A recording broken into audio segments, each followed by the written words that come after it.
अस्सलाम वालेकुम, आदाब। आज हम हमारे जो रियल टॉक के माध्यम से हम यहाँ पर राजनीति का जो स्तर है वो दिन ब दिन जो कितना गिरता जा रहा है और महाराष्ट्र की राजनीति में जो एक के बाद एक जो उथल पुथल यहाँ पर हो रही है। इससे पहले महाराष्ट्र की राजनीति में यहाँ पर शिवसेना को फोड़ा गया और शिंदे गट को अलग किया गया और अब हाल ही में यहाँ पर राष्ट्रवादी कांग्रेस पार्टी के सर्वा शरद पवार की पार्टी को फोड़कर उनके भतीजे जो महाराष्ट्र के एक दिग्गज नेता माने जाते हैं अजीत पवार को फोड़कर 9 विधायकों को यहाँ पर मंत्री पद की शपथ दिलाई गई और ये 9 विधायक राष्ट्रवादी कांग्रेस पार्टी के भाजपा और शिंदे गट के सरकार में शामिल हुए, जिनमें प्रमुख तौर पर अजीत पवार के नेतृत्व में विधायक यहाँ पर मंत्री पद की शपथ लिए, जिनमें कई दिग्गज नेता मौजूद है। अजीत पवार के अलावा यहाँ पर छगन भुजबल है, दिलीप वलसे पाटिल है, धनंजय मुंडे है और तटकरी की जो बेटी है विधायक वो है और कई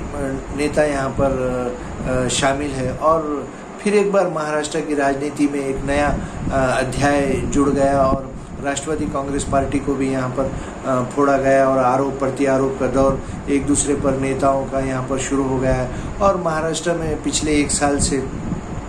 जो पहले महाविकास आघाड़ी की सरकार थी, कांग्रेस और राष्ट्रवादी कांग्रेस और उद्धव ठाकरे की शिवसेना,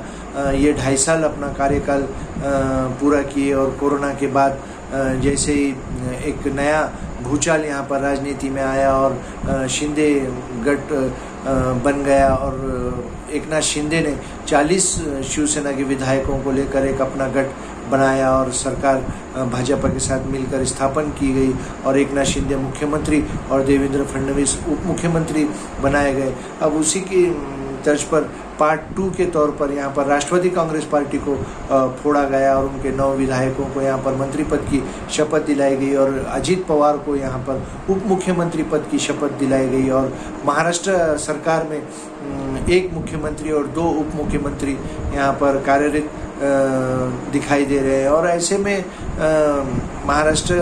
की जनता यहाँ पर ये सब तमाशा देख रही है और विधायकों का कोई यहाँ पर कोई कदम यहाँ पर दिखाई नहीं दिया गया और आने वाले चुनाव में जो कि 2024 का लोकसभा चुनाव और विधानसभा चुनाव का एक साथ होने के आसार दिखाई दे रहे हैं। ऐसे में जनता किन मुद्दों पर, किन नेताओं को, किस पार्टी को यहाँ पर अपना समर्थन देगी, वोट देगी, मतदान करेगी, ये एक असमझ की भूमिका यहाँ पर मतदाताओं में दिखाई दे रही है। लेकिन सत्ता के लिए कुछ भी यहाँ पर संभव है और कुछ लोगों को यहाँ पर सत्ता चाहिए, पोस्ट चाहिए, मंत्री पद चाहिए और कई नेताओं के यहाँ पर अपने अपने मसले हैं और कई नेता यहाँ पर कुछ घोटालों में लिप्त है और उनको अपने पद को और अपने ऊपर जो आरोप लगे हैं उनको बचाने के लिए भी यहाँ पर ऐसे डिसीजन, ऐसे फैसले लेना पड़ रहा है और यहाँ पर महाराष्ट्र की जनता ये सब तमाशा देख रही है। एक के बाद एक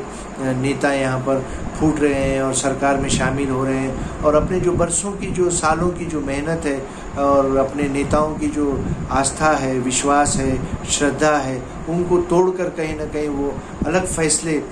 ले रहे हैं। और अभी तो फिलहाल राष्ट्रवादी कांग्रेस पार्टी में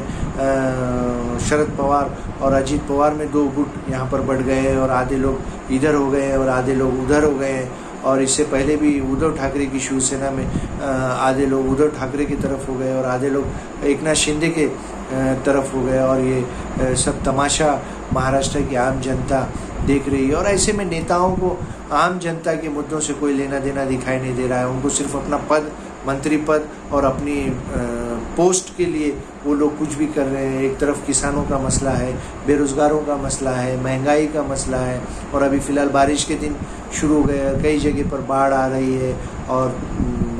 ज़्यादा बारिश होने की वजह से कई मामले यहाँ पर सामने आ रहे हैं और नेतागण अपने अपने फोड़म फाड़ी का जो राजकारण है वो सक्सेस करते दिखाई दे रहे हैं और आने वाले लोकसभा, विधानसभा और कई ज़िलों में यहाँ पर जिला परिषद, महानगर पालिका, पंचायत समिति, नगर परिषद के चुनाव जैसे तैसे बने हुए और आम जनता के ग्रामीण क्षेत्र के काम वहीं के वहीं ठप पड़े और इन नेताओं को इनसे कोई लेना देना नहीं है। उनको सिर्फ अपना मंत्री पद, अपनी पोस्ट, अपना जो एक दूसरे के तालमेल बनाते हुए और फोड़म फाड़ी का राजकारण करते हुए ये लोग आगे बढ़ रहे हैं। चलिए फिर एक नए मुद्दे के साथ, अल्लाह हाफिज़।